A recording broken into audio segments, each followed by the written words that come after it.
मेरे प्यारे दोस्तों, मैं कर्णवीर एक बार पुनः आप सबों का अपने चैनल मैथ स्पेशल पे स्वागत करता हूं। और आज का जो क्लास होगा हम लोग 11th के चैप्टर 1.2 को देखेंगे।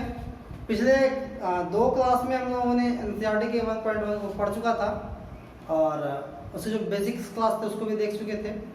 तो जो अभी ये वीडियो देख रहे हैं तो मेरा गुजारिश है कि आप इसके पहले जो वीडियो अपलोड किया था वो आप ज़रूर देखें। तो आज का जो टॉपिक है वो शुरू करते हैं। आज हम लोग पढ़ने वाले हैं होगा टाइप्स ऑफ सेट्स या सेट के जो भी प्रकार है उसको देखेंगे और उसके बाद एक्सरसाइज पे जाएंगे। 1 सेट का जो पहला टाइप है जो हम लोग देखेंगे वो है इम्प्टी सेट। अब ऐसे नाम से ही बदलता है। इम्प्टी मतलब क्या? खाली। इम्प्टी सेट मतलब एक ऐसा सेट जिसमें कि जो कि पूरी तरह से खाली हो, वाइड हो, उसमें कुछ भी कोई भी एलिमेंट उसमें हो ही नहीं, उसको लोग क्या बोलते हैं? इम्प्टी बोलते हैं, खाली बोलते हैं। तो वैसे सेट जिसमें कि कोई भी एलिमेंट मौजूद नहीं हो उसको हम लोग रिक्त समुच्चय कहेंगे या उसको हम लोग इंग्लिश में इम्प्टी सेट कहेंगे, या तो उसको इम्प्टी सेट बोल रहे हैं, उसी को हम लोग नल सेट भी बोलते हैं, उसी को वर्ड सेट भी बोलते हैं। तो इम्प्टी सेट क्या होता है कि a set which does not contains any element is called empty set. यानी एक ऐसा सेट जिसमें या जो कोई भी एलिमेंट, कोई भी अवयव नहीं रखता हो वो इम्प्टी सेट कहलाता है, या उसी को हम लोग बोलते हैं नल सेट या फिर वर्ड सेट उसको बोलते हैं। इसको लोग एग्जांपल के तौर पे देखेंगे, जैसे कि मान चलिए कि मैं अगर बात करूं कि रिक्त समुच्चय के बारे में कि आप लोग जितने भी स्टूडेंट्स हैं इसमें से ऐसा लड़का बताइए जिसका वजन 2000 केजी से ज़्यादा हो, तो क्या ये पॉसिबल है? क्या ये तो पॉसिबल ही नहीं है। अगर ऐसा सेट हम लोग ढूंढने के लिए तो हमको एक भी एलिमेंट ही नहीं मिलेगा। तो उसको हम क्या मतलब किस सेट के श्रेणी में रखेंगे?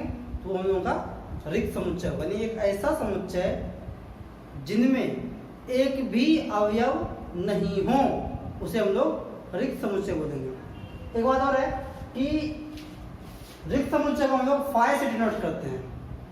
रिक्त समुच्चय को फाइ से डिनोट करते हैं। तो आप लोग लिख लीजिए, it is denoted by phi.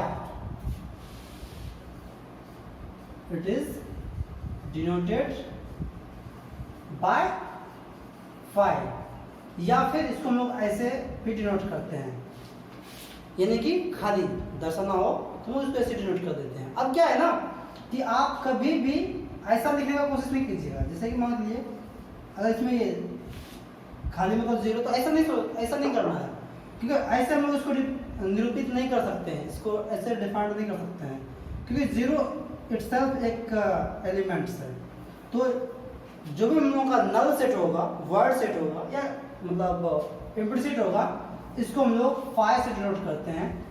इसको हम लोग फाइ पढ़ते हैं, फाइ से डिनोट करते हैं, या फिर आप एक सेट बनाइए जो कि बिल्कुल मतलब वाइड हो, खाली हो। ओके, जैसे कि अब कुछ एग्जांपल के तौर पे मैंने रखा है कि इसको पढ़ेंगे x such that x is a student presently studying in class 10th and 11th। इसका मतलब है कि एक ऐसे मतलब विद्यार्थी बताइए वर्तमान में जो कि क्लास 10th में भी पढ़ रहा हो और 11th में। अगर आप सोच के देखिएगा ऐसा स्टूडेंट हम लोग ढूंढने के लिए भी नहीं है। कोई भी लड़का या तो 10th में पढ़ेगा या फिर 11th में पढ़ेगा, क्या एक ही साथ दोनों जगह पढ़ सकता है क्या? ऐसा अगर स्टूडेंट हम लोग ढूंढने मिले, खोजें क्या भाई जो कि 10th में पढ़ रहा है 11th में भी पढ़ रहा हो, तो कोई भी स्टूडेंट ऐसा मिलेगा क्या? तो नहीं मिलेगा। इसका मतलब है कि ये हम लोगों का वर्ड सेट है, बिल्कुल खाली रह जाएगा। दूसरा एक्सेप्ट नहीं है कि x such that x is an even prime number, even prime number greater than 2। अब बात करते हैं, सबसे पहले आपको तो इवन जानना पड़ेगा, प्राइम नंबर जानना पड़ेगा। तो इवन क्या था भाई? इवन नंबर मतलब सम संख्या, जैसे 2, 4, 6, 8 एंड सो ऑन। और प्राइम नंबर का मतलब क्या होता है भाई? अभाज्य संख्या, जैसे अभाज्य संख्या मतलब 2 3 5 7 11, जैसे कि जिसका केवल और केवल 2 ही फैक्टर हो। तो जरा अगर इसको आप गौर से देखिएगा तो 2 सिर्फ कॉमन है, लेकिन 2 से अगर बड़ा करेंगे तो जिसमें 2 से डिवाइड होता है, जो भी संख्या 2 से डिवाइड होता है उसको हम सम संख्या बोलते हैं। तो अगर आप बात सीधी सी बात है कि और जिसका 1 से ज्यादा मतलब 2 से ज़्यादा फैक्टर है उसको लोग अभाज्य संख्या बोलते हैं। अब जरा बात करते हैं इधर, तो क्या पॉसिबल है कि 2 से बड़ा कोई अभाज्य संख्या हो, अभाज्य संख्या और साथ ही साथ वो सम संख्या भी हो? अगर 2 से बड़ा सम संख्या होगा तो अभाज्य होगा ही नहीं, है कि नहीं? तो ये भी पॉसिबल नहीं है। यदि अगर ऐसा हम उससे ढूंढने के लिए लेंगे तो उसमें मुझे एक भी एलिमेंट मिलेगा ही नहीं, इसका मतलब वो खाली रह जाएगा, इम्प्टी रह जाएगा। उसको हम लोग बोलते हैं इम्प्टी सेट या वर्ड सेट या फिर नल सेट। एक और एग्जांपल ये है कि for all x such that x is a boy which length is greater than 10 metre, इन्हें ऐसा लड़का बताना है जो कि 10 मीटर से ज़्यादा लंबा हो। भाई ये तो पॉसिबल ही नहीं है कि नहीं? तो ये भी मेरा सेट खाली रह जाएगा। नेक्स्ट ये है कि x for all x such that x is a girl which weight is more than 500 kg, इन्हें ऐसी लड़की को चुनना है जो कि 500 kg से ज़्यादा हो। ये भी पॉसिबल नहीं है, देख सकते हैं। तो सीधी सी बात है, ये मेरा वॉइड रह जाएगा, नल रह जाएगा, मतलब ये भी सेट मेरा खाली रह जाएगा। ओके, अब नेक्स्ट टाइप को देखते हैं। के पास सेट है वो है फाइनाइट और इनफाइनाइट सेट। जैसा कि नाम से पता होता है, फाइनाइट क्या होता है? एक निश्चित संख्या, एक निश्चित नंबर जो होता है उसको बोलते हैं फाइनाइट। इनफाइनाइट जो कि निश्चित है ही नहीं। अब इसको जैसे सोच के देखिए कि ये हमें क्या बोल रहा हूँ, निश्चित या अनिश्चित या ऐसे। फाइनाइट मतलब होता है कि सेट का अगर नंबर मतलब फिक्स हो जाए। से मान चलिए कि मैं आपको इसके साथ साथ एक थोड़ा सा और चीज़ बताना चाहता हूँ। मान चलिए कि मेरे पास एक सेट है ए, इसमें कुछ एलिमेंट है 1 2 3 4। ओके, तो इसको इसके नंबर को दर्शाने के हम लोग बोलते हैं इसको कार्डिनल नंबर ऑफ सेट ए। इसमें जो एलिमेंट का जो संख्या होता है ना उसको बोलते हैं नंबर ऑफ कार्डिनल नंबर। तो इस सेट ए में कितने नंबर हैं? फिलहाल 4 हैं। बाद में एक सेट बी रहता, इसमें मैं रख दिया ए बी सी, है कि नहीं? इसका मतलब अगर मैं पूछूं cardinal number of set B, इसका मतलब इसमें कितने एलिमेंट हैं? 3 हैं। यानी कि ये फिक्स हो रहा है। और मान चलिए कि मैं इसका डॉट डॉट डॉट कर देता हूं। और अब मैं पूछूं बताइए इस सेट के सेट ए के कितने नंबर्स हैं? तो क्या आप बता सकते हैं? नहीं बता सकते हैं। तो क्या था कि यदि किसी सेट का कार्डिनल नंबर यानी उसके अवयवों की जो संख्या है वो फाइनाइट रहे, मतलब वो फिक्स रहे, तो उसको हम बोलते हैं फाइनाइट सेट। अगर वो फिक्स नहीं है उसको हम बोलते हैं, या उसको काउंट करना संभव नहीं है, उसको हम बोलते हैं इनफाइनाइट सेट। जैसे कि इसको लिखे हम लोग कि a set which is empty और consist of A definite number of element is called finite set. कहने का मतलब कि एक ऐसा सेट जो कि खाली, इसको हम लोग अभी समझेंगे। एम्प्टी सेट को हम लोग फाइनाइट सेट के अंतर्गत ही रखते हैं। क्यों रखते हैं वो बात करते हैं जस्ट उसके बाद। ए सेट विच इज एम्प्टी और consist of definite number of element, यानी कि जो एलिमेंट का जो संख्या वो फिक्स होनी चाहिए, उसको हम लोग फाइनाइट सेट कहेंगे, is called finite set. Otherwise this set is called infinite set. जब इसको हम लोग समझते हैं एज एग्जांपल के थ्रू कि set A such that for all x such that x is a month of a year, यानी एक वर्ष का जो मंथ होता है उसका अगर एक सेट तैयार करें तो एक बात फिक्स है भाई कि मंथ तो 12 होते हैं, एक वर्ष में 12 महीने होते हैं, तो उसी 12 में से वही 12 होगा। तो ये नहीं, इसका अगर मैं सेट तैयार करता हूँ तो ये फाइनाइट होगा। उसको ये कौन सा सेट हो जाएगा भाई? ये फाइनाइट सेट है। अगर मैं बात करूँ इसका कि for all x such that x is a student, name start with A. अब आप सोच के देखिए, एक हम स्टूडेंट का बात करते हैं, x is a student, student name start with A. अब मान लीजिए कि मैं इसका एक चीज जोड़ देता हूँ, student in your classroom, name start with A, यानी यहाँ पे क्लास में ए नाम से स्टार्ट होने वाले स्टूडेंट का संख्या। या अगर आप सोच के देखिए, बिल्कुल यहीं से आपका थोड़ा कॉन्सेप्ट क्लियर होने वाला है कि हो सकता है कि आपके क्लासरूम में ए नाम से कोई भी लड़का हो ही नहीं, हो सकता है ना। उस कंडीशन में मेरा ये सेट क्या आ जाएगा, वो हो जाएगा वाइड सेट या एम्प्टी सेट या नल सेट।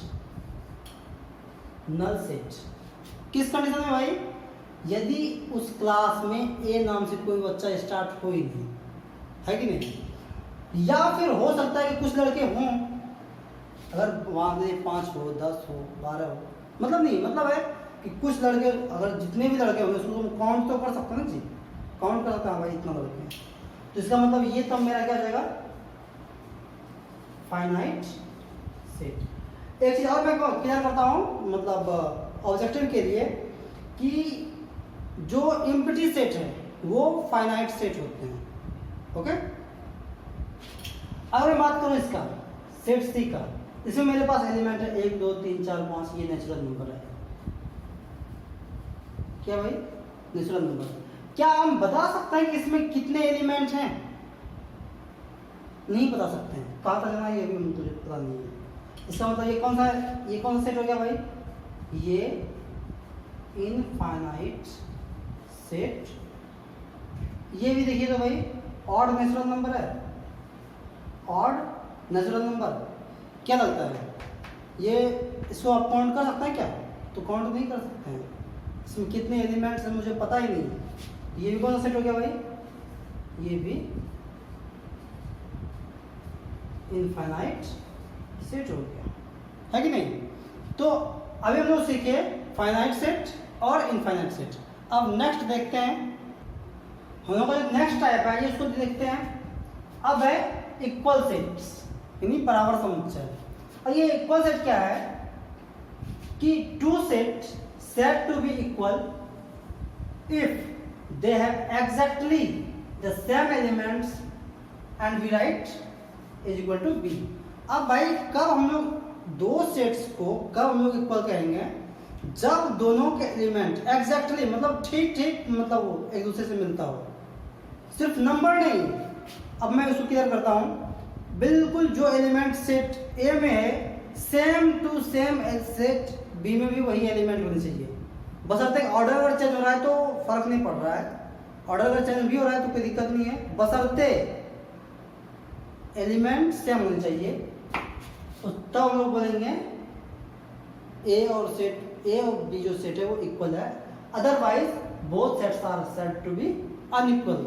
अगर ऐसा नहीं है तो वो अनइक्वल कहलाएगा। ओके, जैसे कि अगर मैं एग्जांपल में बात करूं कि देखिए तो मेरे पास एक सेट है जिसमें एलिमेंट्स है 1 2 3 4। दूसरा सेट है मेरे पास बी जिसमें कि एलिमेंट है 3 1 4 और 2।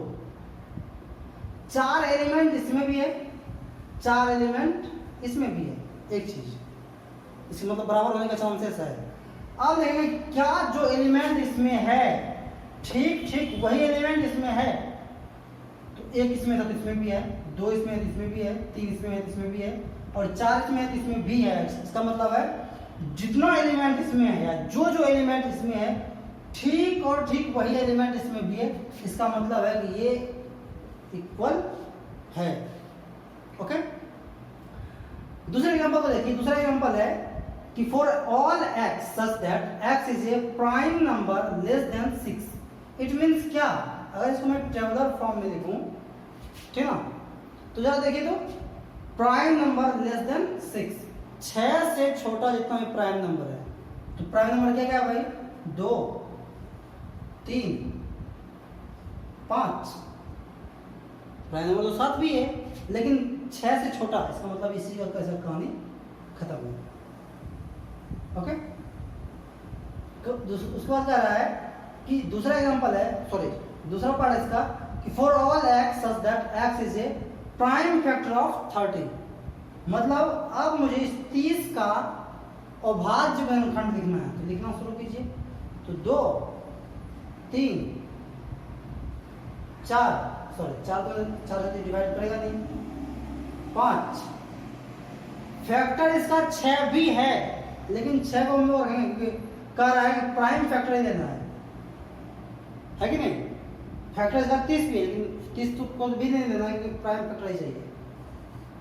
ओके, अब देखेंगे क्या सेट ए जो था मेरा और सेट बी दोनों में सेम एलिमेंट है क्या। देखिए तो बिल्कुल सेम एलिमेंट है, इसका मतलब कि ये जो है ए बी जो है वो मेरा इक्वल सेट है। अब एग्जांपल देखिए, तीसरा एग्जांपल है कि ए बी सी डी है, इसमें भी सी डी ए बी है, जो एलिमेंट इसमें है सेम टू सेम एलिमेंट इसमें भी है, इसका मतलब ये भी इक्वल सेट है। अब एक बात मैं यहाँ से क्लियर करना चाहता हूँ, मान के चलिए भाई कि एक सेट मेरे पास ए है जिसमें एलिमेंट है 1 3 5 7, ओके, और एक सेट है मेरे पास बी जिसमें है कि 1 3 4 और 7, ओके। अब अगर मैं बात करूं कार्डिनल नंबर का, कार्डिनल नंबर ए पर में भी 4 एलिमेंट है, कार्डिनल नंबर ऑफ बी में भी 4 एलिमेंट है। एलिमेंट का जो नंबर वो तो सेम है, 4 इसमें भी है 4 इसमें भी है, बट क्या जो एलिमेंट एग्जैक्टली जो एलिमेंट सेट ए में है क्या वही एग्जैक्टली सेट बी में है क्या। 1 1 की मिला कॉमन, 3 3 मिला, 7 7 मिला, लेकिन इसमें 5 है इसमें 4 है जो कि कॉमन नहीं है। इसका मतलब ये जो सेट ए और बी है वो इक्वल नहीं है। क्या आपको ये बात समझ में आ रही है? मुझे उम्मीद है आप समझ रहे होंगे इसको। तो ये था अभी तक में जो हम लोग सीखे हैं वह कुछ सेट्स के टाइप्स देखे हैं, प्रकार देखे हैं। और अगर आप ये वीडियो पे आए हैं तो कम से कम आप इसके पहले जो दो तीन वीडियो जो भी अपलोडेड है सेट से आप जाके उसको देखिए, आपको क्लियरली A to Z समझ में आएगा। अब शुरू करते हैं आज का एक्सरसाइज 1.2। आज के एक्सरसाइज 1.2 का पहला सवाल है which of the following are examples of the null set. यानी कुछ एग्जाम मतलब अब हमको सवाल में से ढूंढना है इनमें से कौन सा नल सेट है, मतलब रिक्त समुच्चय है जिसमें कोई भी एलिमेंट पॉसिबल नहीं। तो पहला सवाल है कि set of odd natural number divisible by 2। मतलब मुझे ऑड नंबर का एक सेट चाहिए जो कि 2 से डिविजिबल। कहने का मतलब ऐसा विषम संख्या मतलब बताना है, विषम संख्या बताना है जो कि जिसमें कि 2 से भाग लगे। अब जरा सोच के देखिए भाई कि अगर 2 से भाग लगेगा तो वो सम हो जाएगा। अगर किसी भी संख्या में 2 से भाग लगेगा तो वो सम संख्या होगा, वो तो विषम होगा ही नहीं। तो ऐसा क्या एक भी संख्या पॉसिबल है? अगर आपको ये बात मेरा मतलब ये समझ में नहीं आ रहा है तो आप ऐसे देखिए कि ऑड नंबर ये ना जी, ऑड नंबर तो 1 3 5 7 9 अब इसमें से किसी में 2 से भाग हो जाए क्या? अरे अगर 2 से भाग जाता तो वो सम संख्या होगा, तो विषम रहा ही नहीं। तो ऐसा कोई भी संख्या, ऐसा एक भी नंबर पॉसिबल ही नहीं है जो कि ऑड नेचुरल नंबर जो कि 2 से डिविजिबल हो। इसका मतलब है ये जो सेट है वो नल रह जाएगा, खाली रह जाएगा। या इसी को हम लोग बोलते हैं वॉइड सेट, या इसी को बोलते हैं हम लोग एम्प्टी सेट। नेक्स्ट है set of even prime numbers. क्या सोचिए, 2 बातें आ रही है, एक आ रही है इवन, दूसरा है प्राइम नंबर। तो एक करके बात करते हैं इवन का। इवन सब संख्या मतलब क्या 2 4 6 8 और बात करते हैं प्राइम का, प्राइम नंबर 2 3 5 7 11 इट मीन्स ये दो तो कॉमन आ रहा है, इसका मतलब कि ये जो मेरा सेट है, set of even prime number, तो ये नल नहीं रहेगा क्योंकि इसमें एक एलिमेंट मुझे मिल गया, ठीक ना। इसको वैसे हम लोग बोलते हैं सिंगलटन सेट।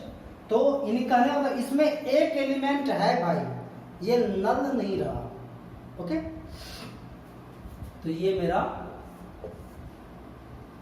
मेरा सिंगलटन सेट है, ये मेरा नल सेट था। अब नेक्स्ट देखते हैं, नेक्स्ट है for all x such that x is a natural number, जो कि 5 से छोटा हो और 7 से बड़ा हो। अब बड़ा दुविधा वाली बात है भाई कि अगर मैं आपको एक बार बता दूं, ये मेरा नंबर लाइन 1 2 3 4 5 6 7 8। अब कह रहा है कि x जो हो वो 5 से छोटा हो, कहा है 5 ये जी, इससे छोटा हो, मतलब इधर का सारा नंबर। दूसरे कंडीशन में कह रहा है x जो वो 7 से बड़ा हो। तो भाई क्या कोई नंबर में कॉमन आया क्या, जो कि इसमें भी दो में कॉमन आ रहा हो? ऐसा तो कोई नंबर ही नहीं है, इसका मतलब ये मेरा नल सेट होगा। नेक्स्ट है कि y for all y such that y is a point common to any two parallel line। इसका मतलब हुआ कि अगर कोई दो पैरेलल लाइन देख ली, क्या इन दोनों में कोई कॉमन पॉइंट है क्या? अरे कॉमन पॉइंट वाला तो वो पैरेलल ही नहीं रहेगा, इन दोनों में कोई भी कॉमन पॉइंट्स होगा ही नहीं। मतलब ऐसा कोई पॉइंट्स है जो कि इसमें भी हो इसमें भी हो, ऐसा कोई पॉइंट्स नहीं है। इसका मतलब ये भी क्या हो गया, मेरा नल सेट हो गया। ओके, नेक्स्ट सवाल देखते हैं। नेक्स्ट सवाल है which of the following sets are finite और इनफाइनाइट। मतलब इसमें से कौन फाइनाइट है और कौन सा इनफाइनाइट है, तो देखते हैं। पहला है the set of months of a year, यानी किसी भी वर्ष के सभी मंथ्स। तो एक बात तो फिक्स है कि भाई मंथ्स का, एक वर्ष में कितने मंथ्स होते हैं? 12 मंथ्स होते हैं, मतलब उसको हम लोग काउंट कर सकते हैं। इसका मतलब ये क्या हो गया भाई, ये फाइनाइट सेट हो गया, फाइनाइट सेट। अगर मैं इसका बात करूँ, हम लोग पहले देख चुके हैं एक बार भाई कि ये 1 2 3 ये डॉट डॉट डॉट डॉट है। क्या इसको आप बता सकते हैं कि कहाँ तक जाएगा? काउंट नहीं कर सकते हैं, ये हम लोग का हो गया इनफाइनाइट सेट। तीसरी वैल्यू डॉट डॉट इसमें भी है, बट ये फिक्स कर दिया कि कहां तक जाएगा, 100 तक आएगा। यानी कहने मतलब इसमें जो भी नंबर्स हैं वो काउंट किया जा सकता है, क्योंकि इसका मैक्सिमम कहां तक जा रहा है, 100 तक जा रहा है। इसका मतलब ये क्या हो गया भाई, फाइनाइट सेट। अब इन दोनों स्टेटमेंट में थोड़ा सा गौर कीजिएगा। The set of positive integer greater than 100।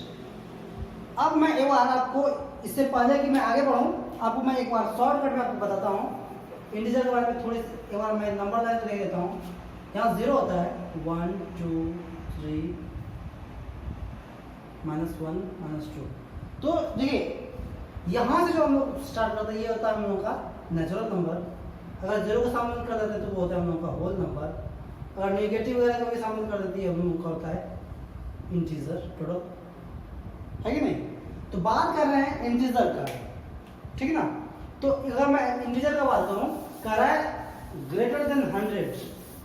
इसका मतलब है अगर ये नंबर लाइन है, मान लीजिए यहाँ अगर 100 है,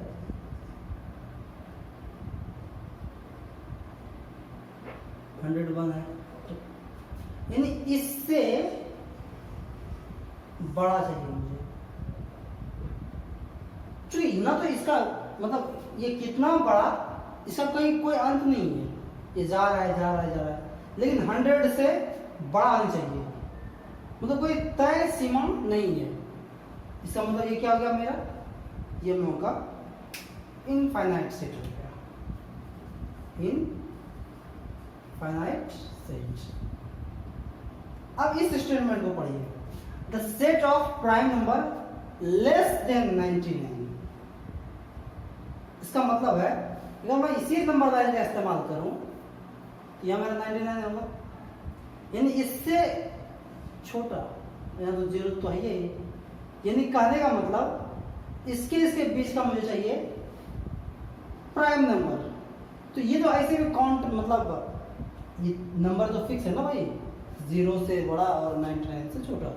अब इसमें से मुझे प्राइम नंबर ढूंढनी है, तो मुझे फिर तो उसको हम लोग काउंट कर सकते हैं ना भाई, 0 से लेके 99 तक में इतना प्राइम नंबर है, मतलब उसको काउंट कर सकते हैं। इसका मतलब ये क्या हो गया भाई, ये मेरा फाइनाइट सेट हो गया। मुझे उम्मीद है आपको समझ में आ रहा होगा। आइए देखते हैं नेक्स्ट सवाल। सवाल है कि state whether each of the following set is finite और इनफाइनाइट। यानी मुझे बताना है कि कौन फाइनाइट हो सकता है और कौन इनफाइनाइट हो सकता है। Same to same. पहला है the set of lines which are parallel to X axis. X axis के पैरेलल, ये एक्स एक्सिस है, ये वाई एक्सिस है, मेरा एक्स एक्सिस के पैरेलल खींची जाने वाली लाइंस। अब जरा सोच के देखिए कितना लाइन हम लोग इसके पैरेलल खींच सकते हैं, अनगिनत, बहुत सारा लाइन खींच सकते हैं जितना हम चाहें। तो यानी कि ये इसको हम लोग काउंट नहीं कर सकते हैं। तो ये मेरा क्या हो गया, इनफाइनाइट। ये क्या नाम है, इनफाइनाइट। दूसरा है the set of letter in English alphabet. अब कह रहा है कि इंग्लिश अल्फाबेट में जो भी लेटर्स हैं उसका एक सेट बनाना है, वो तो फिक्स है। कितने होते हैं लेटर भाई इंग्लिश अल्फाबेट में, कितने लेटर्स? हाँ जी 26, यानी ABCD वगैरह। तो ये तो मेरा फिक्स है भाई, ये 26 लेटर ही होते हैं, इससे ज़्यादा होता है इसको हम लोग काउंट कर सकते हैं। इसका मतलब ये क्या हो गया, मेरा फाइनाइट सेट हो गया।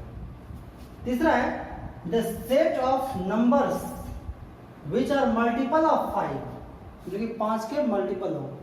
मल्टीपल मतलब 5 के मल्टीपल मतलब 5, 10, 15, यानी 5 का गुना जो। तो ये कहाँ तक हो सकता है, कहीं कोई सीमा नहीं है, ये अनंत तक हो सकता है।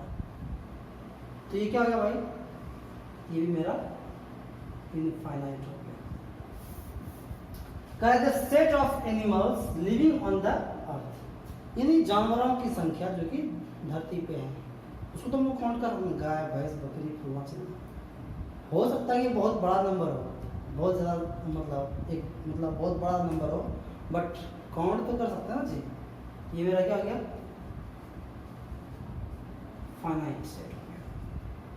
और लास्ट में है the set of circles passing through the origin, मतलब अब मान लीजिए एक पॉइंट है मेरा 0, 0 का, इससे पास होने वाले जितने भी सर्कल्स हैं उसको काउंट कीजिए।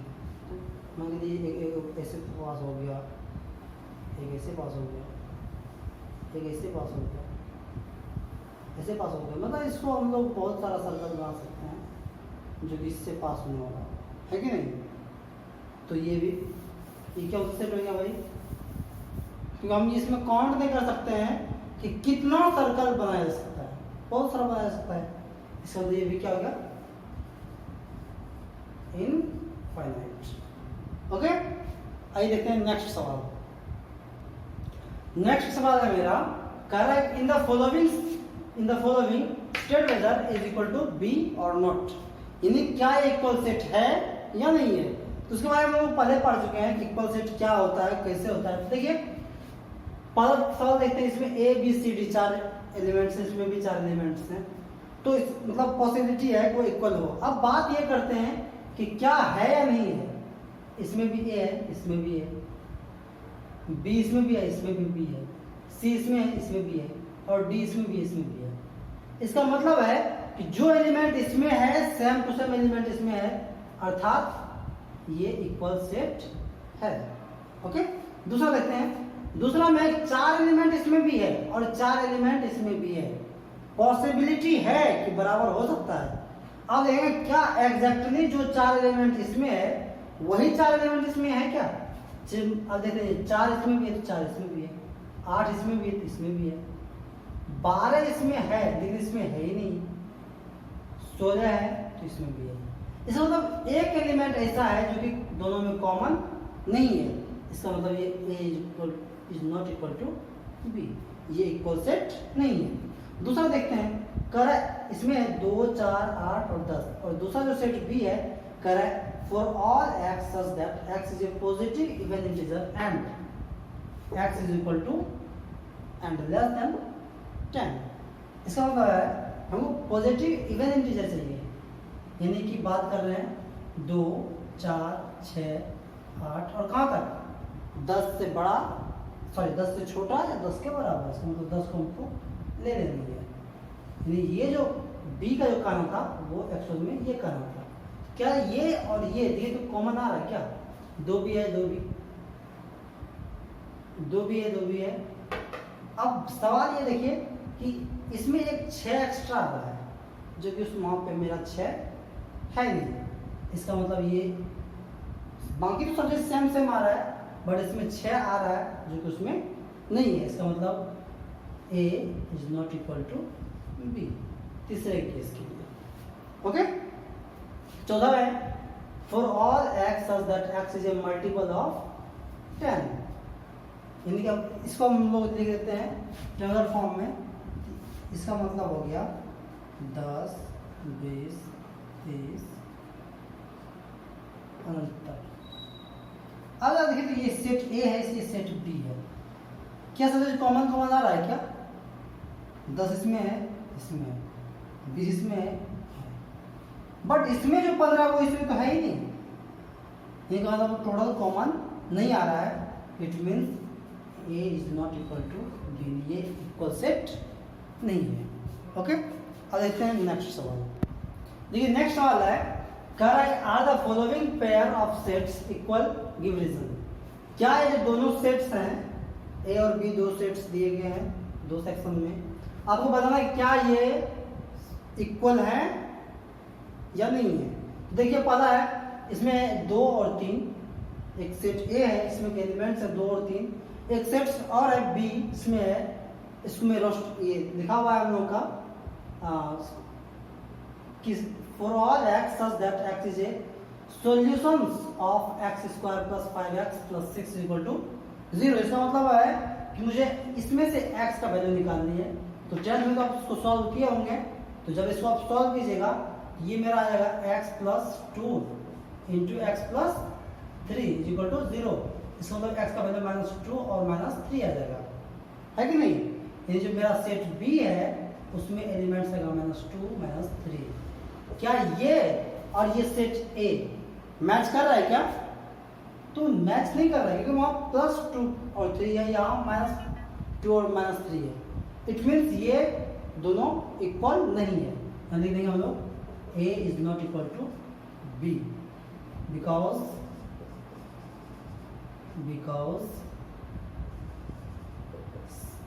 Sign of element is different. इन दोनों का जो साइन है वो सेम नहीं है। नेक्स्ट आगे देखिए, इसके बारे में हम लोग चर्चा किए थे कि for all x such that x is a letter of word follow. अगर मैं बात करूं इसका, यहीं पे देख लेते हैं, इसमें हम लोग क्या बोलते थे, आपको शायद याद होगा कि अगर किसी वर्ड को हम लोग टेबुलर फॉर्म में लिखते हैं तो इस बात का ध्यान रखते हैं कि कुछ भी रिपीट नहीं हो। यानी कि अगर मैं बात करूं सेट A जो है F डालना है, O डालना है, L दो L डालना है, वो तो पहले डाल ही चुके हैं, अब W डालना है, हो गया। अगर मैं इसके लिए लिखूं सेम टू सेम तो W डालना है, O डालना है, L डालना है और F डालना है। अगर इसको आप गौर से देखिए तो 4 एलिमेंट, इसमें भी 4 एलिमेंट, इसमें भी, इसका मतलब है दोनों सेम होने का कंडीशन है, संभावना है। देखें क्या सेम सेम एलिमेंट है क्या एग्जैक्टली, F इसमें है, इसमें भी है, O इसमें भी है, L इसमें भी है, W इसमें भी है। इसका मतलब सारा एलिमेंट सेम सेम है, इसका मतलब है A is equal to B, ये दोनों सेट्स सेम होंगे, इक्वल होंगे। ओके, नेक्स्ट और लास्ट सवाल देखिए। इस चैप्टर में लास्ट सवाल है कि from the set given below select equal set. इसमें से मेरे पास ए से लेके एस तक कुछ सेट्स दिए गए हैं, उनमें से मुझे इक्वल सेट्स को छांटनी है। कौन कौन सा इक्वल सेट्स है? जैसे देखिए पहला सेट देखते हैं, इसमें 2 4 8 12, तो ऐसा कोई भी सेट मुझे तो मिल दिखाई नहीं दे रहा है। इसमें मिल रहा तो 4 8 12, उसमें 14 था, इसमें 14 है नहीं, इसका मतलब इसका तो हिसाब किताब खत्म हो गया है। बी के बारे में देखें तो 1 2 3 4 है इसमें। ऐसा अगर सेट्स देखें तो एक इसमें आ रहा है जिसमें कि 4 एलिमेंट्स हैं, 1 भी मिल रहा है, 2 भी मिल रहा है, 3 भी मिल रहा है और 4 भी मिल रहा है। इसका मतलब है B is equal to D. C का तो खैर कहीं हिसाब किताब है नहीं। ई का देखिए तो -1 और 1, यहाँ एक है 1 और -1, इसमें भी 2 एलिमेंट, इसमें भी 2 एलिमेंट। तो मेरा F और सॉरी E और G, सेट E और सेट G जो है वो इक्वल है। ठीक है, तो ए में -1 और 1 है, इसमें 1 और -1 है, सेम। और ये हो सकता था F और H, बट इसमें है 0 और A, इसमें 0 और 1, तो इसमें भी 2 एलिमेंट है, इसमें भी 2 एलिमेंट है, बट ये सेम नहीं है। इसका मतलब है ये इक्वल सेट भी नहीं है। तो मुझे उम्मीद है आपको ये एक्सरसाइज समझ में आया होगा। और अगर बाय द वे आपको कुछ भी थोड़ा सा भी प्रॉब्लम हो रहा हो तो आप मुझे कमेंट कर सकते हैं। और ये वीडियो अगर आप देख रहे हैं डायरेक्ट, तो आप इसके पहले वाले वीडियो को जरूर देखें, तो आपको 100% समझ में आएगा, इस बात की गारंटी है। ओके, धन्यवाद।